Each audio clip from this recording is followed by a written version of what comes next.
I'll be the last one left when the lights go out. Hello everyone, আমি শুভ্রজিৎ। তো আজকে আমি এখানে একটা বাংলা ফিল্মের ট্রেলার, একটা বাংলা ফিল্মের টিজার আর একটা প্যান ইন্ডিয়ান সিনেমার আর কি গান বেরিয়েছে, তো সেটার রিয়াকশন দেব। তো যাই হোক, প্রথমে একটা বাংলা সিনেমা ট্রেলার নিয়ে বলি। তো এই বাংলা সিনেমাটির নাম হচ্ছে দাবারু, যেটি আর কি মে 10 তারিখে রিলিজ হচ্ছে। আর এই সিনেমার আর কি ডিরেকশন সামলাচ্ছেন পথিকৃৎ বসু। আর এই সিনেমার স্ক্রিন প্লে লিখেছেন আমার একজন খুবই ফেভারিট একজন ইউটিউবার। আর শুধু আমারই না, উনি আর কি বাংলা ফিল্ম রিভিউ কমিউনিটির এই মোমেন্টে সবচেয়ে বড় ইউটিউবার। তো এনার নাম অরিত্র ব্যানার্জি। আপনারা সবাই জানেন অরিত্রস জ্ঞান বলে ওনার চ্যানেল রয়েছে ইউটিউবে। তো ওনার লেখা স্ক্রিন প্লে। তো এই দাবারু হচ্ছে আর কি বাংলা সিনেমার আর কি প্রথম আর কি চেস খেলা নিয়ে সিনেমা। কারণ চেস খেলা নিয়ে আমাদের ইন্ডিয়াতে কিন্তু খুব একটা কাজ কখনো হয়নি। বিদেশে প্রচুর কাজ হচ্ছে চেস খেলা নিয়ে। নেটফ্লিক্সে অবশ্যই একটা আপনার সিনেমা, একটা ওয়েব সিরিজ আপনারা অবশ্যই দেখেছিলেন। সেই ওয়েব সিরিজটার নাম দ্য কুইন্স গ্যাম্বিট। তো এরকম অনেক আর কি চেস খেলা নিয়ে আর কি সিনেমা হয়েছে, ওয়েব সিরিজ হয়েছে বিদেশে। তো আর কি আমাদের বাংলা সিনেমা এটা প্রথমবার হচ্ছে। আর ইন্ডিয়াতেও এর আগেও হয়েছে। সত্যজিৎ রায় আর কি হিন্দিতে একটি কাজ করেছিলেন, শতরঞ্জ কে খিলাড়ি। তাছাড়া আর কি চেস নিয়ে আরও সিনেমা হয়েছে, যেমন বলিউডে রিসেন্টলি যেটা হয়েছিল বিধু বিনোদ চোপড়ার প্রোডাকশনে ওয়াজির। তো চেস খেলা নিয়ে আর কি ইন্ডিয়াতে মোটামুটি কিছু আর কি সিনেমা হয়েছে। তবে বাংলা ইন্ডাস্ট্রিতে চেস খেলা নিয়ে কিন্তু কখনো কোনো সিনেমা হয়নি। তো এটা প্রথমবার আর কি সিনেমা হচ্ছে। আর এই সিনেমার আর কি প্রোডাকশন সামলাচ্ছেন উইন্ডোজ এন্টারটেনমেন্ট। উইন্ডোজ বলতে শিবপ্রসাদ মুখার্জি আর নন্দিতা রায়ের প্রোডাকশন কোম্পানি। তো যাই হোক, এই সিনেমাতে অনেক ভালো ভালো আর কি অ্যাক্ট্রেসরা রয়েছেন, অ্যাক্ট্রেসেস ঋতুপর্ণা সেনগুপ্ত, বিশ্বনাথ বসু, শঙ্কর চক্রবর্তী, দীপঙ্কর দে, তাছাড়া কৌশিক সেন, চিরঞ্জিত চক্রবর্তী। এনারা সবাই আর কি সিনেমাতে রয়েছেন। তবে হ্যাঁ, ওই দুটো অ্যাক্টরের নাম যাই না। আর কি ওই যে একটা ছেলেকে নিয়ে বাচ্চা বয়সে আর কি যে বাচ্চা ছেলেটি রোলটা প্লে করছেন, বা টিনেজ হওয়ার পর আর কি যে ছেলেটা রোল প্লে করছে, ওই দুজনের নাম আমার জানা নেই। তবে যাই হোক, ট্রেলারটা তো আমার দেখতে বেশ ভালোই লেগেছে। মানে ট্রেলারটা এনগেজিং আছে, ইমোশনস আমার মনে হচ্ছে বেশ ভালোই রয়েছে সিনেমাতে। এখন ইমোশনসগুলো কত ভালোভাবে ফুটে ওঠে সেটা তো পুরো সিনেমা দেখার পরই বোঝা যাবে। তবে ট্রেলার দেখে যা মনে হলো ইমোশনস খুব ভালো আছে। তবে হ্যাঁ, আমাদের ইন্ডিয়াতে যতগুলো বায়োপিক হয় প্রত্যেকটার কিন্তু প্রায় সেম টেমপ্লেটই হয়।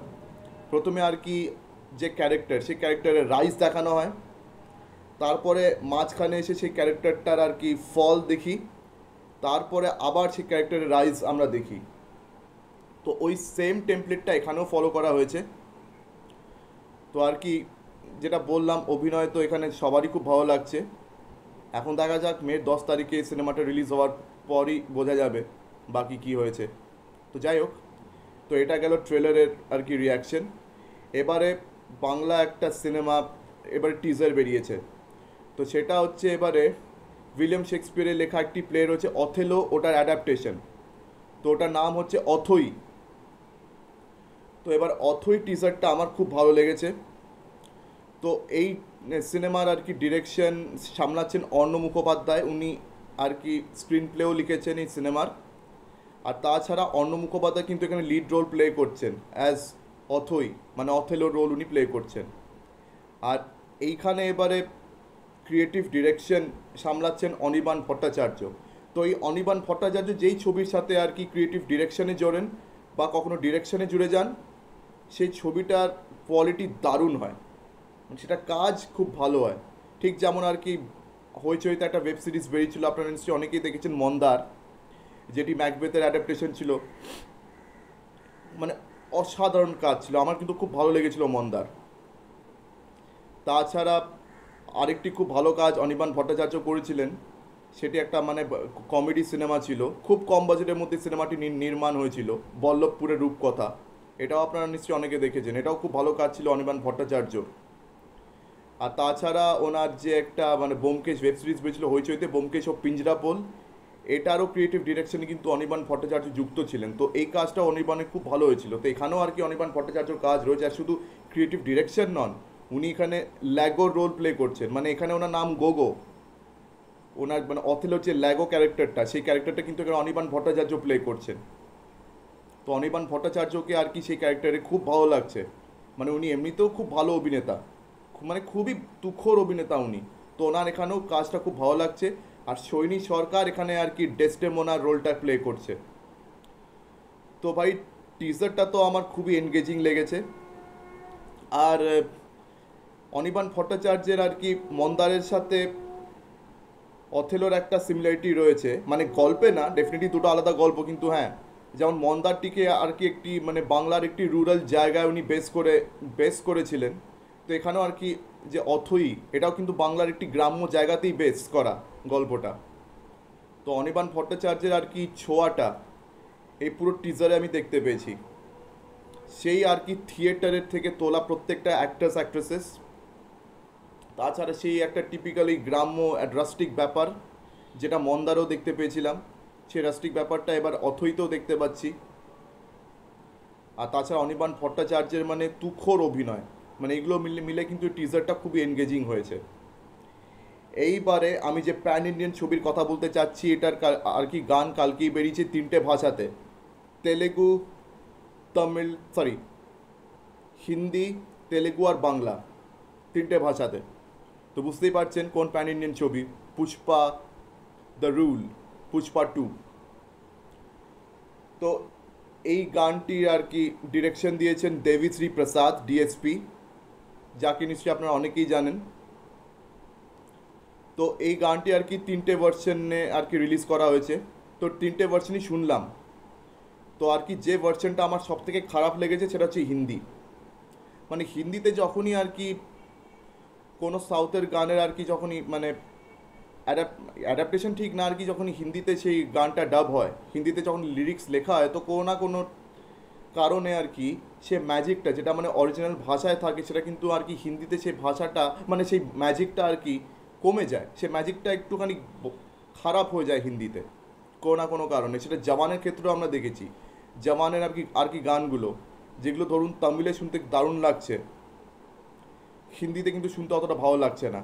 বা পুষ্পার যে আগের পার্টের যতগুলো গান, মানে হিন্দিতে কিন্তু গানগুলো শুনতে আমার অত ভালো লাগেনি যতটা আর কি তেলেগুতে আমার শুনতে ভালো লেগেছিল। তো যাই হোক, এখানেও কিন্তু এই জিনিসটা হয়েছে। তবে বাংলাতে কিন্তু ভাই গানটা শুনতে দারুণ লাগছে। আর আর বাংলা ভার্সনটাই কিন্তু আমার এখানে সেরা লেগেছে, বাংলা ভার্সনটা। মানে বাংলা ভার্সনটা যে এত ভালো লাগবে এটা ভাবতেও পারিনি। মানে বাংলাতে আর কি লিরিক্স লিখেছেন শ্রীজাত, আর গেয়েছেন তিমির বিশ্বাস। তো আর কি ওনাদের কাজ খুবই ভালো হয়েছে, খুব ভালো হয়েছে। তো এখানে আর কি আমরা পুষ্পাকে, আল্লু অর্জুনকে দেখতে পাচ্ছি। আর ওনার ডান্স স্টেপ কিন্তু মানে যে কোনো গানে দারুণ লাগে। মানে গান শুনতে যেমনই লাগুক, গান শুনতে খারাপ লাগুক, মোটামুটি লাগুক, ভালো লাগুক, কিন্তু আল্লু অর্জুনের ডান্স স্টেপের জন্য ওই গানের ভিডিওটা কিন্তু আপনি কখনো মিস করতে পারেন না। মানে আপনার গান হয়তো শুনতে মানে আহামরি লাগছে না, কিন্তু আল্লু অর্জুনের ডান্স স্টেপটাকে আপনি কখনো অ্যাভয়েড করতে পারবেন। আর এখানেও কিন্তু আল্লু অর্জুনের সেই পায়ের উপর পা তুলে যে ডান্স স্টেপটা রয়েছে, ওটা দারুণ লাগছে, অসাম লাগছে। মানে আল্লু অর্জুনের মধ্যে একটা সোয়াগ থাকে, লিটারালি উনি একটা সোয়াগ ক্যারি করে বেড়ান। মানে ওনার বেশিরভাগই খারাপ ছবি ওনার এই অ্যাকশন, ওনার এই সোয়াগ আর স্টাইলের জন্য কিন্তু গোটা সিনেমা পুল অফ হয়ে যায়। তো আল্লু অর্জুনের সেই সোয়াগটা আমরা এই গানেও দেখতে পাচ্ছি টিপিক্যালি।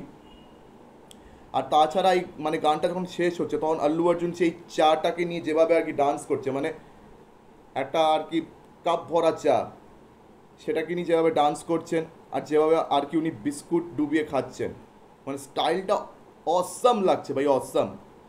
মানে এই ধরনের সিন দেখলে হলে কিন্তু জোরদার তালি পড়বে। মানে ভিডিওটা কিন্তু খুব ভালোভাবে ডিজাইন করা হয়েছে। তবে হ্যাঁ, এখনও পুরো ভিডিওটা দেখানো হয়নি, সেই পুরো ভিডিওটা আর কি সিনেমা রিলিজ হওয়ার পরেই আর কি দেখানো হবে। তো যতটুকু আর কি আল্লু অর্জুনের ঝলক দেখতে পেয়েছি, বেশ ভালোই লেগেছে। এর আগে আর কি আগের বছরই পুষ্পার একটা টিজার বেরিয়েছিল, আমরা সবাই দেখেছিলাম। সেখানে আল্লু অর্জুন আর কি দেখানো হচ্ছে যে উনি আর কি পালিয়ে গেছেন, উনি আর কি লুকিয়ে আছেন, হঠাৎ উনি জঙ্গল থেকে বেরিয়ে আসছেন, তারপর সে একটি বাঘ আর কি তাকে দেখে পিছিয়ে যাচ্ছেন। তো ওই টিজারটাও খুব ভালো লেগেছিল। এই গানের আমার ভিডিওটা বেশি ভালো লেগেছে, তবে গানটা আমার শুনতে অত ভালো লাগেনি। গানটা মানে শুনতে ঠিকঠাক লাগছে, মানে খারাপ লাগছে না, গানটা মানে এমনি ভালো। তবে এটা ডিএসপির বেস্ট ওয়ার্ক না, ডেফিনেটলি এটা ডিএসপির কিন্তু বেস্ট ওয়ার্ক নয় অ্যাজ এ মিউজিক ডিরেক্টর। মানে এর থেকে উনি অনেক ভালো গান দিতে পারেন। তবে হ্যাঁ, আল্লু অর্জুনকে কিন্তু খুব ভালো লাগছে দেখতে। আর বাংলাতে কিন্তু এই গানটা শুনতে বেশি ভালো লাগছে, বাংলাতে আর কি এটা লিরিক্সটা শুনতে বেশি ভালো লাগছে। তবে এই গানটা আমি তাও বলবো ডিএসপির কিন্তু বেস্ট ওয়ার্ক না। মানে এটা যদি আমরা সিনেমা দেখি হলে তখন হয়তো এই গানটা আমাদের আরেকটু বেশি ভালো লাগতে পারে, নাহলে এর থেকে অনেক ভালো আর কি গান আমরা ডিএসপির তরফ থেকে শুনে এসেছি। তো এটাই ছিল আমার রিয়াকশন এই এই গানের। তো আর কি পুষ্পা 2 এর জন্য খুব অধীর আগ্রহে আর কি ওয়েট করে আছি। এটা 15 আগস্টে রিলিজ হচ্ছে এই সিনেমাটি। তো আল্লু অর্জুনের স্টাইল আর সোয়াগের আমরা অনেকেই বড় ফ্যান, মানে আমিও বিশেষ করে। তো আর কি অপেক্ষা করছি, ওয়েটিং ফর দ্যাট ডে। তো যাই হোক, আমার ভিডিওটা এই অবধি। তো আমার ভিডিওটি যদি আপনাদের সবার ভালো লেগে থাকে তো অবশ্যই লাইক করুন, শেয়ার করুন, আর আমার চ্যানেলটিকে অবশ্যই সাবস্ক্রাইব করে দেবেন। তো আজকের দিনের মতন টাটা, চোখ রাখুন পরবর্তী ভিডিওতে। ধন্যবাদ।